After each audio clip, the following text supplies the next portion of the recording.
Hello student, আজ আমি পড়াবো ক্লাস 6-এর জল স্থল বাতাস যে চ্যাপ্টারটা আছে সেটা শুরু করব। চলো শুরু করা যাক। আচ্ছা, ফার্স্টেই বলি, সৌরজগতের যতগুলি গ্রহ আছে তার মধ্যে পৃথিবী হচ্ছে এমন একটি গ্রহ যেখানে আমরা বায়ুর অস্তিত্ব লক্ষ্য করতে পারি, অর্থাৎ এখানে বাতাস চলাচল করে। যেহেতু বাতাসটা পুরো পৃথিবীটাকে একটা চাদরের মতো দিয়ে ঘিরে রেখেছে। এই চাদরের মতো দিয়ে যে ঘিরে রেখেছে এটাই হচ্ছে বায়ুমণ্ডল। এই বায়ুমণ্ডল সেটা বিভিন্ন গ্যাসের সমন্বয়ে গঠিত। যেমন এই গ্যাসগুলোর মধ্যে রয়েছে নাইট্রোজেন, রয়েছে অক্সিজেন, রয়েছে আর্গন, মিথেন, কার্বন ডাইঅক্সাইড এবং জলীয় বাষ্প, এছাড়াও আরও অনেক গ্যাস রয়েছে। এদের মধ্যে সবথেকে বেশি পরিমাণে যেটা রয়েছে সেটা হচ্ছে নাইট্রোজেন। তাহলে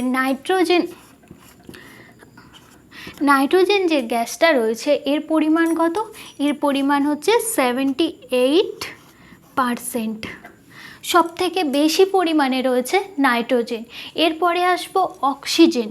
এরপরে যে ভাগটা রয়েছে অক্সিজেন কত পার্সেন্ট রয়েছে? অক্সিজেন রয়েছে 21%। 21% রয়েছে অক্সিজেন। এই দুটো হচ্ছে বায়ুমণ্ডলের মেন গ্যাস, যার মধ্যে নাইট্রোজেনের ভাগ হচ্ছে 78%, 78%, আর অক্সিজেন রয়েছে 21%। এছাড়াও অন্যান্য গ্যাসগুলো অত তোমাদের প্রয়োজন নেই, তাও বলে রাখি। কার্বন ডাইঅক্সাইড রয়েছে 0.03%, জলীয় বাষ্প রয়েছে 1% বা 1 থেকে 2%। এগুলো অতটা প্রয়োজন নেই।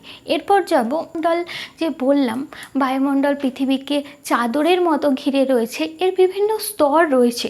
এর যে বিভিন্ন স্তর রয়েছে সেগুলো সম্পর্কে আলোচনা করব। ফার্স্টেই আসবো আমি ট্রপোস্ফিয়ার। ট্রপোস্ফিয়ার আমরা কোন স্তরটাকে বলবো? না, ভূপৃষ্ঠের সাথে সংলগ্ন যে স্তরটা শুরু হচ্ছে, যার উচ্চতা পড়বে 16 কিলোমিটার পর্যন্ত, এই স্তরটাকে আমরা দেখতে পাবো। ভূপৃষ্ঠ থেকে 16 কিলোমিটার পর্যন্ত যে স্তরটা রয়েছে সেটাকে আমরা বলবো ট্রপোস্ফিয়ার। এবার আমরা আসি ভূপৃষ্ঠ কাকে বলবো। ভূপৃষ্ঠ বলতে আমরা বোঝাই পৃথিবীর উপরের স্তর, যেখানে মানুষ বসবাস করতে পারে, যেখানে জল, হাওয়া, বাতাস রয়েছে, মানুষ বসবাস করতে যোগ্য বা মানুষ বসবাসের যোগ্য বা মানুষ বাস করে, সেই স্তরটাকে আমরা বলবো। এবার ভূপৃষ্ঠ থেকে 16 কিলোমিটার উচ্চতা পর্যন্ত যে স্তরটি বিরাজ করছে সেই স্তরটিকে বলবো ট্রপোস্ফিয়ার। এই ট্রপোস্ফিয়ার স্তরটি বৈশিষ্ট্য রয়েছে। এই বৈশিষ্ট্যগুলোর মধ্যে কি রয়েছে?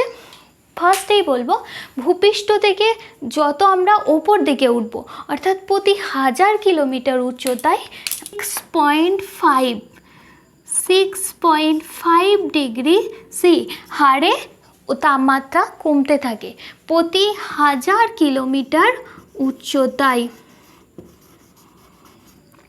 অর্থাৎ কি দেখছি, ট্রপোস্ফিয়ার স্তরের বৈশিষ্ট্য কি?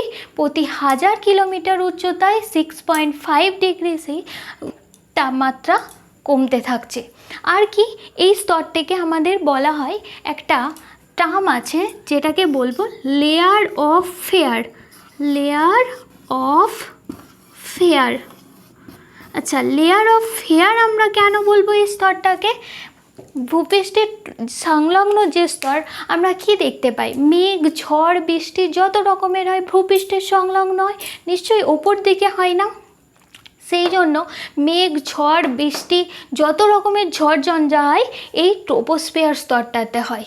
সেই জন্য এই স্তরটাকে বলবো আমরা লেয়ার অফ ফেয়ার নামে অভিহিত করব। ঠিক আছে, এবার যাব আমরা নেক্সট স্তরে। নেক্সট কি আছে? স্ট্র্যাটোস্ফিয়ারকে কোন স্তরটাকে বলবো? স্ট্র্যাটোস্ফিয়ার আমরা বলবো ভূপৃষ্ঠ থেকে 50 কিলোমিটার উচ্চতার মধ্যে যে স্তরটা আমরা লক্ষ্য করে থাকি সেই স্তরটাকে বলবো স্ট্র্যাটোস্ফিয়ার।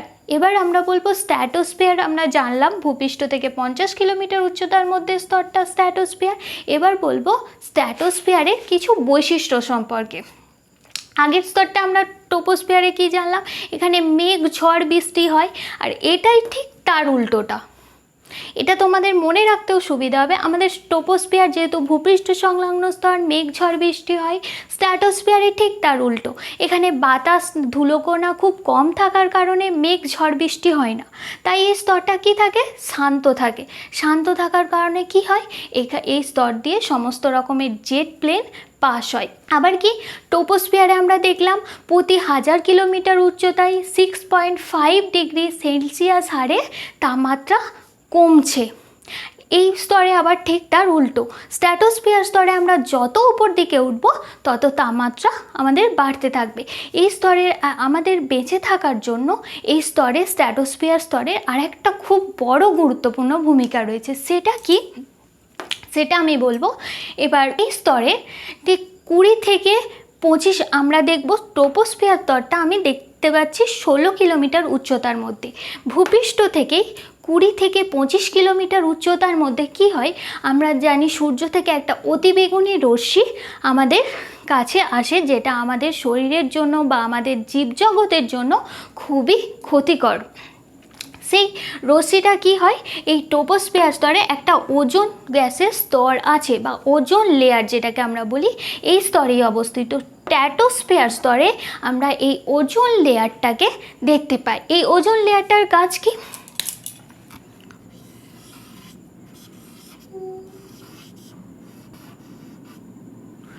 ওজোন লেয়ার,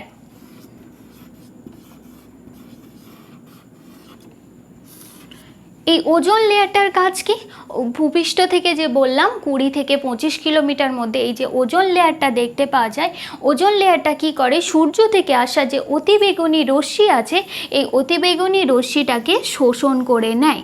যার ফলে আমরা কি, জীবজগৎ, গোটা জীবজগৎ সেই সূর্যের ক্ষতিকারক অতিবেগুনি রশ্মির হাত থেকে আমরা রক্ষা পাই। তাই স্ট্র্যাটোস্ফিয়ার স্তরের এই ক্ষেত্রে খুব বড় গুরুত্বপূর্ণ ভূমিকা রয়েছে। এখানে আরেকটা কথা বলবো, এই যে ট্রপোস্ফিয়ার স্তরটা শেষ হচ্ছে, ট্রপোস্ফিয়ার স্তরটা শেষ হচ্ছে আর স্ট্র্যাটোস্ফিয়ার স্তরটা শুরু হচ্ছে, এই যে জাংশন পয়েন্টটাকে আমরা কি বলবো, ট্রোপোপজ।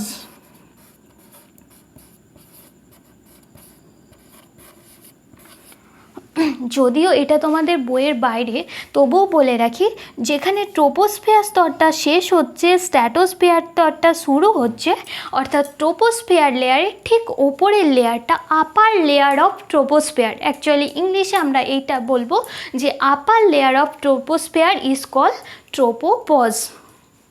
এরপরে আমরা যাব আমাদের নেক্সট স্তর, মেসোস্ফিয়ার। মেসোস্ফিয়ার কোন স্তরটাকে বলবো, স্ট্র্যাটোস্ফিয়ারের ওপরে ভূপৃষ্ঠ থেকে 80 কিলোমিটার উচ্চতা পর্যন্ত যে স্তরটা লক্ষ্য করব সেইটা হচ্ছে মেসোস্ফিয়ার। মেসোস্ফিয়ারের তেমন কোনো বৈশিষ্ট্য নেই, এখানে একটাই বলবো, ভূপৃষ্ঠ থেকে যত ওপরে উঠবে, মেসোস্ফিয়ার স্তরের ক্ষেত্রে যত ওপরের দিকে ওঠা যায় তাপমাত্রা ততই কমতে থাকে। বাস এখানে এইটুকুই।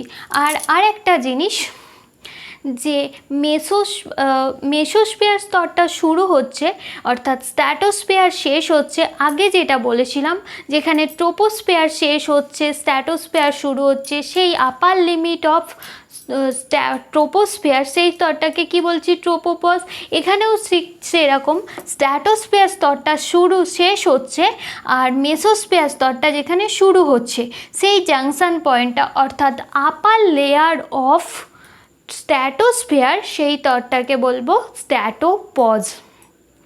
মেসোস্ফিয়ার স্তরটাকে আমি এখানেই শেষ করলাম। এবার যাব নেক্সট স্তর, থার্মোস্ফিয়ার।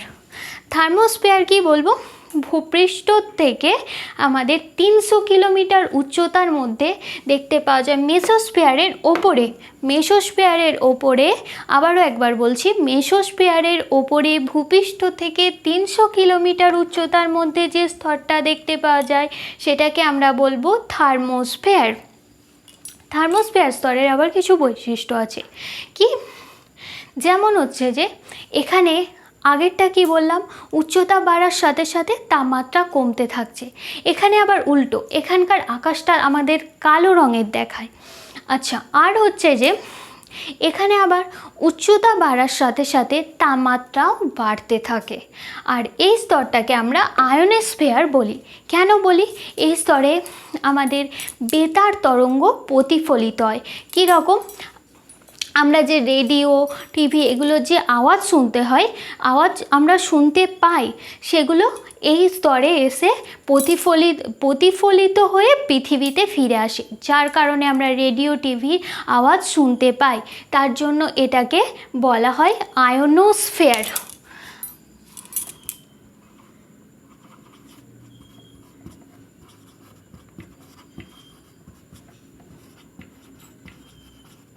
আচ্ছা, আমরা একবার শর্টে দেখে নেব থার্মোস্ফিয়ারের বৈশিষ্ট্যগুলো কি কি বললাম। থার্মোস্ফিয়ার কোন স্তরটাকে বলবো না, ভূপৃষ্ঠ থেকে 300 কিলোমিটার, মেসোস্ফিয়ারের ঠিক ওপরে 300 কিলোমিটার উচ্চতা পর্যন্ত যে স্তরটা, সেটাকে আমরা বলবো থার্মোস্ফিয়ার।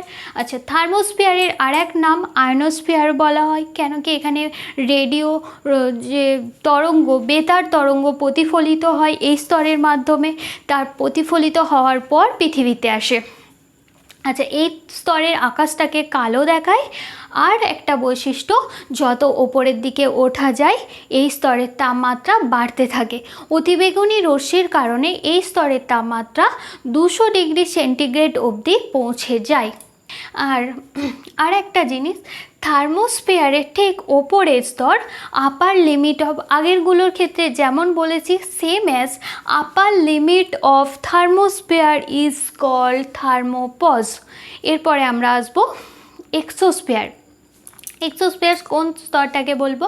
ভূপৃষ্ঠ থেকে শুরু করে থার্মোস্ফিয়ারের ঠিক ওপরে 1000 থেকে 4000 কিলোমিটার মধ্যে, অর্থাৎ ওপরের যে স্তরটা, থার্মোস্ফিয়ারের যে ওপরের স্তরটা, যে সীমাহীন আকাশ, সেটাকে আমরা বলবো এক্সোস্ফিয়ার। এক্সোস্ফিয়ারের ক্ষেত্রে বিশেষ কোনো বৈশিষ্ট্য এখানে দেখা যায় না। কৃত্রিম উপগ্রহ এই জিনিসগুলো এই স্তরে রয়েছে। এখানেই আমরা শেষ করছি এই ভূপৃষ্ঠের বিভিন্ন স্তরের বৈশিষ্ট্য।